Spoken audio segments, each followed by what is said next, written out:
सिंधुदुर्गातील राजकीय वातावरण पुन्हा एकदा तापलंय। आमदार निलेश राणे आणि माजी आमदार वैभव नाईक यांच्यात शाब्दिक युद्ध रंगलंय। पोलीस अधीक्षक मोहन दहिकर यांच्या कार्यपद्धतीवर आरोप केल्यानंतर वैभव नाईक यांनी केलेल्या टीकेला निलेश राणे यांनी पत्रकार परिषदेत जोरदार प्रत्युत्तर दिलंय। आपलं संरक्षण कमी झालेलं नसल्याचं स्पष्ट करत संरक्षणाबाबतचा अधिकार गृह खात्याकडे असल्याचं राणे यांनी सांगितलंय। तसंच संरक्षणाची गरज नसल्याचं म्हणत त्यांनी वैभव नाईक यांच्यावरही टीका केली। नाईक यांच्या घरातील 2 नगरसेवक निवडून आणण्यात आपलाही वाटा असल्याचा दावा करत त्यांनी राजकीय टोला लगावला। या आरोप प्रत्यारोपांमुळे सिंधुदुर्गमधील राजकारणात नव्या चर्चांना उधाण आले। खरं तर सिंधुदुर्ग जिल्ह्यामध्ये अवैध धंद्यांचा सुळसुळाट गेले 2 वर्ष सुरूच आहे, परंतु कुडाळ मालवणचे आमदार निलेश राणे यांची खरं तर अनावश्यक असलेली सुरक्षा जिल्हा पोलीस अधीक्षकांनी काढून घेतली आहे आणि म्हणून त्यांच्या कुरबुरीचं हे खरं कारण आहे। आपण बघितलं असाल की एकीकडे डिझेल पेट्रोलसाठी लोक मरतायत, शेतकऱ्यांना डिझेल मिळत नाही आहे। एकीकडे मुख्यमंत्री उपमुख्यमंत्री सांगतायत की ताफा कमी करा म्हणून, आणि ह्यांच्या पाठीमागे 3 पोलिसांच्या गाड्या होत्या आणि त्या जर पोलीस अधीक्षकांनी कमी केल्या असतील तर त्याचा राग ठेवून आत्ताच यांना अवैध धंदे का आठवले आणि तुम्हाला एवढं संरक्षण कशासाठीच पाहिजे होतं असं माझं पहिल्यापासून म्हणणं होतं। आणि त्यामुळे तुमचं संरक्षण नाकारलं म्हणून तुम्ही पोलिसांवर आरोप करताय आणि इतके दिवस तुम्ही झोपला होता काय हा खरा प्रश्न आहे। आणि त्यामुळे नसलेलं संरक्षण, तुम्हाला गरज असलेलं संरक्षण गरज पोलिसांनी दिलं हे चुकीचं होतं आणि आता संरक्षण काढून घेतल्यानंतर तुम्हाला हा साक्षात्कार झालाय का? खरं तर लोकांना डिझेल पेट्रोल मिळत नाही, शेतकऱ्यांना डिझेल मिळत नाही, ह्याच्यासाठी तुम्ही बघितलं पाहिजे। तर डिझेल पेट्रोलसाठी जर पोलिसांनी संरक्षण काढलं असेल तर तुम्ही त्यांच्यावर आत्ताच आरोप करणं हे चुकीचं आहे। खरं तो ह्या पत्रकार परिषदेचा भाग नव्हता, पण माझं नाव घेतलं गेलं म्हणून माजी आमदार वैभव नाईक यांनी असं काहीतरी सांगितलंय की माझं प्रोटेक्शन कमी केलं म्हणून मी हे दहिकरांवर हे सगळे आरोप करतोय किंवा जे काय आहे। मुळात मला वैभवजींना सांगायचंय माझं प्रोटेक्शन कमी झालेलं नाही आणि पोलीस प्रोटेक्शन कमी करायची किंवा काढून टाकायची जे काय अधिकार आहेत ते जिल्ह्याच्या एसपीला नसतात, ते मंत्रालय, राज्य सरकार, गृह खातं कोणाला वाढवायची, सुरक्षा कमी करायची, ठेवायची हे राज्याचं गृह खातं बघत असतं। एवढं अज्ञान एका 10 वर्षाच्या माजी आमदाराला आहे हे मला ऐकून खरं वाटलं नाही। एसपी हे कमी करू शकत नाही। झालंय काय, जेव्हा मोदी साहेबांनी आवाहन केलं आणि ते स्वतः 2 गाड्यांच्या ताफ्यामध्ये फिरायला लागले, गृह खात्याने प्रत्येक राज्याच्या मंत्र्यांपासून जे प्रोटेक्शन ज्यांना आहे त्यांना सगळ्यांना हे पेट्रोल डिझेलचं हे जे काही संकट आपल्या देशावर आहे हे जाईपर्यंत ऑटोमॅटिक तुम्ही कंट्रोलमध्ये आणा, हे सगळं ह्याच्यासाठी काही गोष्टी कमी केल्या। प्रोटेक्शन कमी केलं याच्यातला भाग नाही आणि प्रोटेक्शन निलेश राणेला काही करून पाहिजे अशातलाही भाग नाही। मागचे 10 वर्ष माझ्याकडे एक कॉन्स्टेबल देखील नव्हता। मी मागच्या 10 वर्षामध्ये एकटाच फिरायचो, माझ्याकडे कसलंही प्रोटेक्शन नव्हतं। घरी एक आमदार होता, तेव्हा एक म्हणजे देशाचे आपले MSME मंत्री होते, केंद्रीय मंत्री होते, त्यांना प्रोटेक्शन होतं, मला अजिबात प्रोटेक्शन नव्हतं। आमदार झाल्यानंतर गृह खात्याला वाटलं तर त्यांनी ते दिलं असावं। आता तुम्हाला कोणाला आक्षेप असेल तर राज्याच्या गृह खात्याला आपण विचारावं, पण मला आश्चर्य वाटतं की त्यांना असं वाटलं की जिल्ह्यातून ही कारवाई होते की काय कमी करायचं प्रोटेक्शन। म्हणजे किती मोठे विद्वान आहेत, 10 वर्ष आपल्या कुडाळ मालवणचे आमदार होते, काय त्यांना बुद्धी आहे, पण ते अशातच असतात, ह्या चिंदीगिरीमध्ये त्यांचा वेळ जातो। मागच्या 10 वर्षामध्ये केसरकर साहेब मी काहीच नव्हतो, ते आमदार होते आणि सन्मान्य विनायक राऊत हे खासदार होते। मी कधी तपासायला गेलो नाही त्यांच्याकडे सिक्युरिटी किती आहे, माझ्याकडे एवढी कामं होती करायला मी कोणी नसताना। आणि ह्यांना तुम्हाला आठवत असेल मागच्या जेव्हा ह्यांच्या घरात जे 2 नगरसेवक निवडून आले ना नाईक कुटुंबातले, ते निवडून आणण्यामध्ये पण निलेश राणेचा खारीचा वाटा आहे।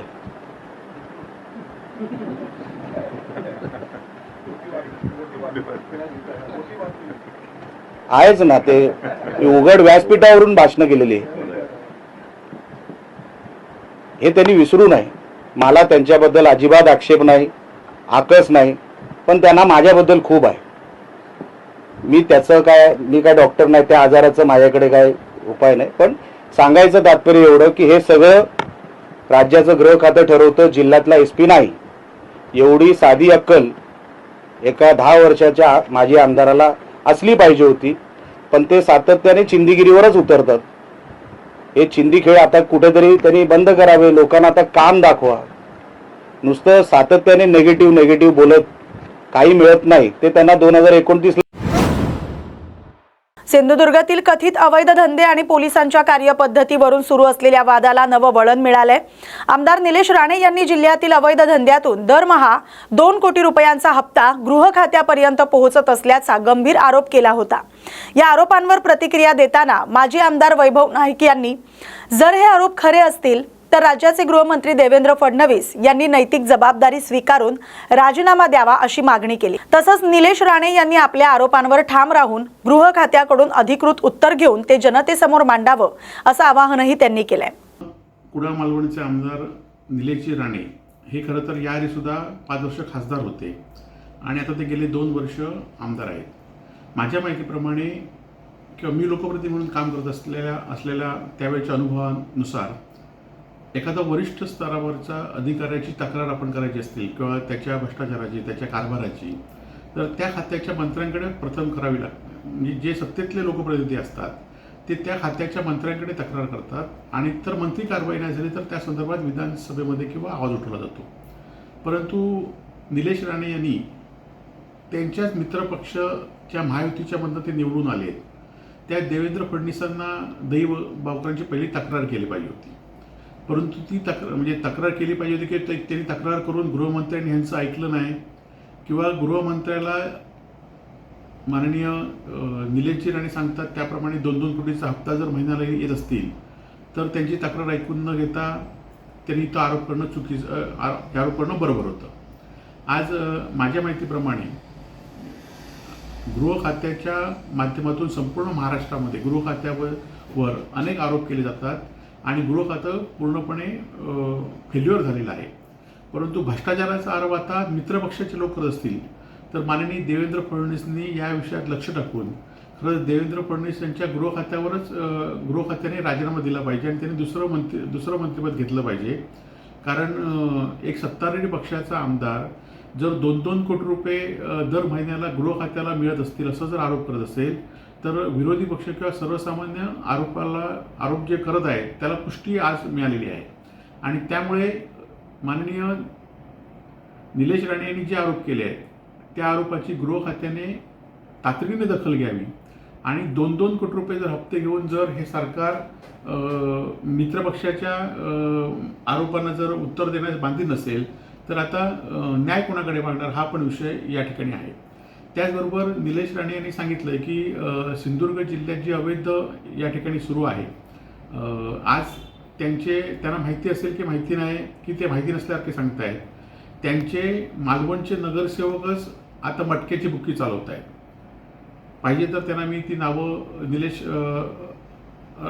राणेंना मी ती नावं पण सांगेन आणि मालवणात कोणाला विचारला तर ती नावं माहिती आहेत. किती नगरसेवक एकत्र येऊन आता जी बुक्की बंद पडली होती दुर्दैवाने त्यांचं निधन झाल्यानंतर ही बुक्की काही लोकांनी ताब्यात घेतली आणि ते सगळे शिंदे गटाचे सदस्य आहेत आणि त्यामुळे त्यांच्यावर कारवाई आधी पहिले सांगितली पाहिजे किंवा त्यांच्यावर कारवाई करण्यासाठी पोलीस हप्ते मागत असतील म्हणून हा आरोप केला असेल हा पण प्रश्न आहे.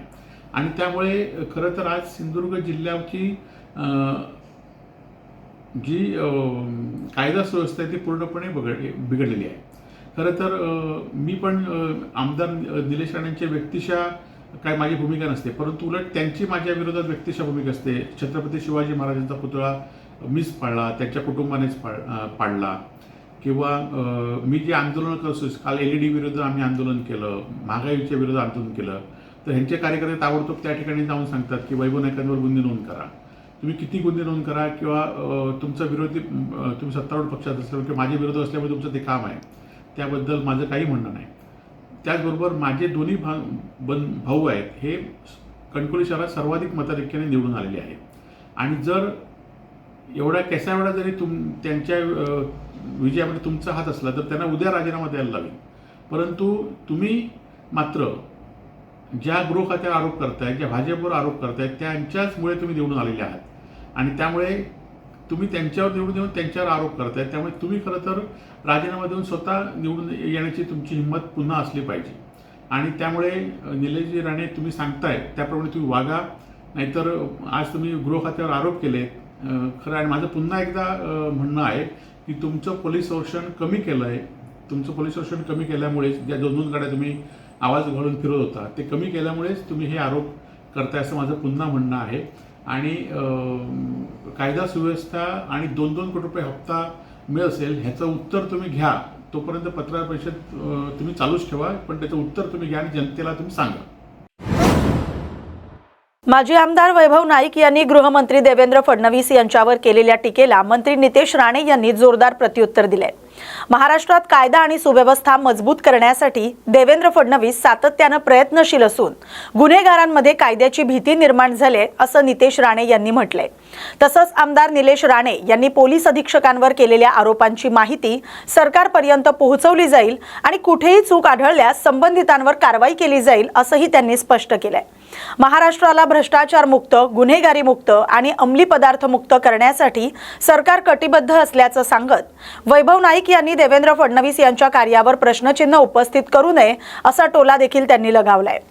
माजी आमदार वैभव नाईक यांनी आमदार निलेश राणे साहेबांच्या पत्रकार परिषदेला उत्तर देत असताना आदरणीय देवेंद्र फडणवीसजींवर आरोप केले. राज्याचे मुख्यमंत्री म्हणून देवेंद्र फडणवीस साहेबांनी या राज्याला शिस्त आणि कायदा आणि सुव्यवस्थेमध्ये हाताळण्यामध्ये एक अग्रेसर राज्य म्हणून आमच्या महाराष्ट्राला पुढे आणत आहेत.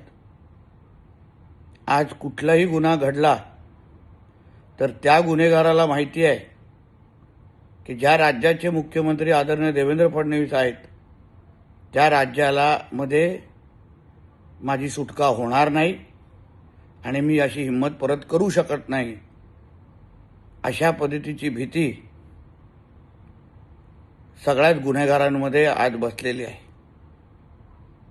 खात्यातले काही अधिकारी हे चुकीचं काम करत असले तरी त्या सगळ्या बाबतीवर आदरणीय देवेंद्र फडणवीसजींचं अतिशय बारीक लक्ष असतं. आमदार म्हणून, मंत्री म्हणून आम्ही असंख्य वेळी आदरणीय देवेंद्र फडणवीस साहेबांना गृह खात्यामध्ये असलेले हे काही जे निकृष्ट अधिकारी आहेत, भ्रष्टाचारी अधिकारी आहेत, त्यांना शिक्षा देत असताना आणि जागेवर सस्पेंड करत असताना मी स्वतः पाहिलेलं आहे, अनुभवलेलं आहे. आणि म्हणून जे काय आरोप आदरणीय निलेशजी राणे साहेबांनी पोलीस अधीक्षकांवर केले त्या बाबतीमध्ये आम्ही निश्चित पद्धतीने सरकार म्हणून आम्ही देवेंद्र फडणवीस साहेबांकडे माहिती पोहोचवणारच आहोत.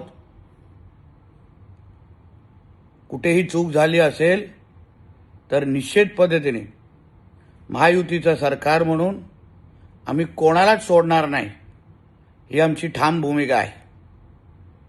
पण ते बोलत असताना ज्या आदरणीय देवेंद्र फडणवीस साहेबांनी कुठल्याच गुन्हेगाराला कधी साथ दिली नाही, आज जे काय भ्रष्टाचार मुक्त महाराष्ट्र,